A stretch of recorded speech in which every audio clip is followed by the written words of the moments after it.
ஜோசியரே, நீங்க எழுந்துட்டீங்களா? இப்போ உங்களுக்கு எப்படி இருக்கு? அம்மா, நான் உடனே அரவிந்தா கிட்ட பேசணுமா? கொஞ்சம் போன் தரியாமா? கொஞ்சம் இருங்க ஜோசியரே, பொறுமையா இருங்க. இப்படிலாம் அவசரப்படாதீங்க. நான் அரவிந்தா கிட்ட ஒரு முக்கியமான விஷயத்தை பத்தி பேசணுமா? நீங்க கண்ணு முழிச்சதும் ஃபோன் பண்ண சொல்லி அவங்களே சொல்லிருக்காங்க. இருங்க, நான் ஃபோன் பண்றேன்.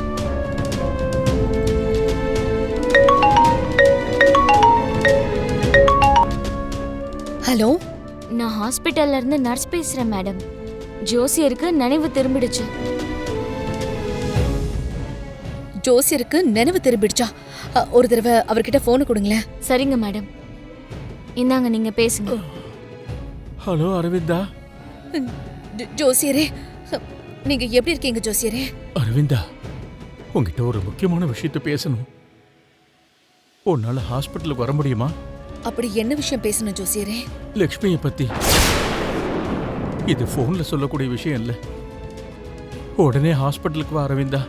சரிங்க ஜோசியரே, நான் இப்ப உடனே ஹாஸ்பிட்டலுக்கு கிளம்பி வரேன். என்னாச்சு அரவிந்தா? ஜோசியருக்கு நினைவு திரும்பிடுச்சாங்க. அவர் ஏதோ ஒரு முக்கியமான விஷயம் பேசணும்னு சொன்னாரு. ரொம்ப பதட்டமா தாங்க பேசுறாரு. நான் போய் அது என்னன்னு கேட்டுட்டு வரேன். நான் உடனே ஹாஸ்பிட்டல் கிளம்புறேங்க. சரி அரவிந்தா, எனக்கு ஒரு மீட்டிங் இருக்கு, இல்லனா நானும் வந்திருப்பேன். பரவாயில்லைங்க, நானே போய் பார்த்துட்டு வரேங்க.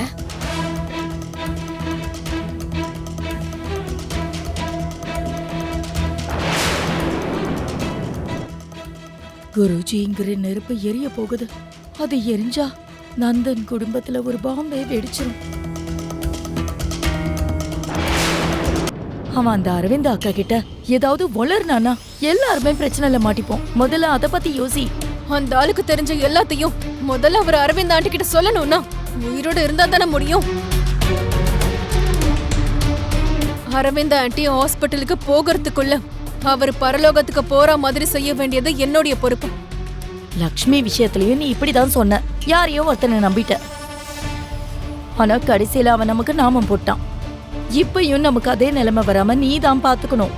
இல்ல ஆண்டி, இந்த விஷயத்துல வெளியாளுங்க யாரையும் நான் நம்ப போறதில்ல. நானே நேரடியா விஷயத்துல இறங்க போறேன். வைக்கிறேன்.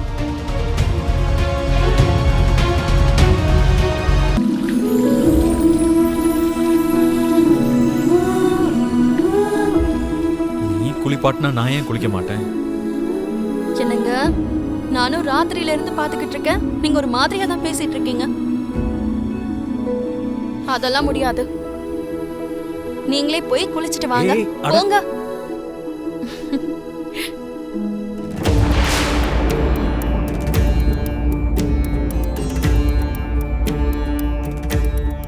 நீங்க வாயை திறந்து நடந்த உண்மை எல்லாத்தையும் சொல்லிட்டீங்கன்னா அதுக்கப்புறம் என் வாழ்க்கையும் என் உயிரும் பறி போயிடும். என்னுடைய வாழ்க்கை நல்லா இருக்கணும்னா நீங்க இந்த பூமியில உயிரோடவே இருக்கக்கூடாது.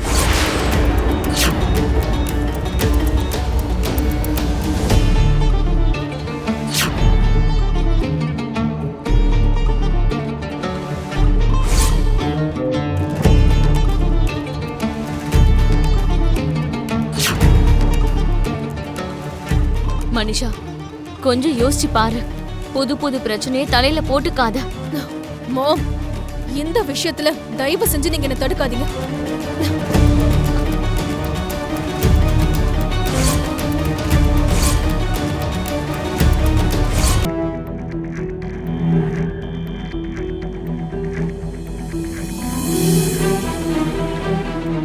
மனிஷா, அனந்தா, நீங்க என்ன இங்க?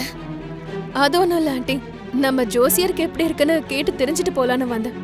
உன் கல்யாணம் நின்னு போனதுக்கு அப்புறம் நீ திரும்பவும் பழைய மாதிரி மாறதுக்கு டைம் ஆகும்னு நான் நினைச்சிட்டு இருந்தேன். நீ அந்த விஷயத்துல இருந்து இவ்ளோ சீக்கிரம் வெளியே வருவேன்னு நான் நினைக்கவே இல்லை. ரொம்ப சந்தோஷமா இருக்கு மனிஷா.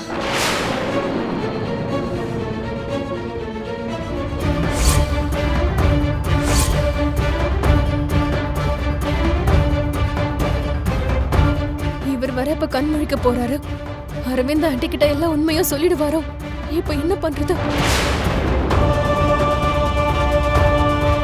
ஜோசியரே,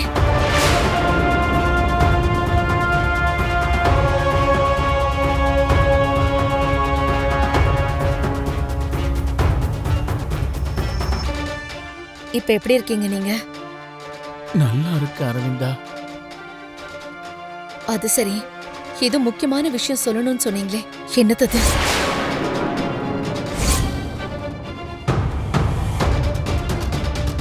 ரொம்ப முக்கியமான விஷயம் அரவிந்தா. அந்த விஷயத்தால தான் உங்க வீட்ல நிறைய பிரச்சனை ஏற்பட்டுச்சு. உங்க வீட்ல இருக்கிற எல்லாரோட கண்ணையும் கட்டி போட்ட விஷயம் அது.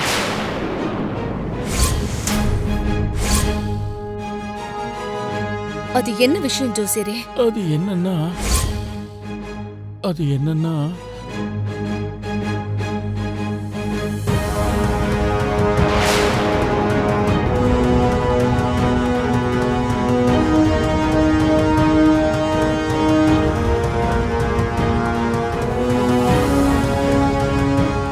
என்னன்னு சொல்லுங்க ஜோசியரே. மனிஷா என்ன இங்க இருக்கா?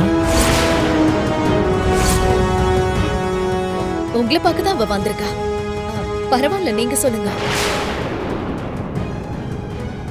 சொல்லுங்க ஜோசியரே, பரவாயில்ல. இதுக்கு மேலேயும் நடந்த உண்மைகளை சொல்லலைன்னா இன்னும் ஆபத்து நடக்க வாய்ப்பு இருக்கு.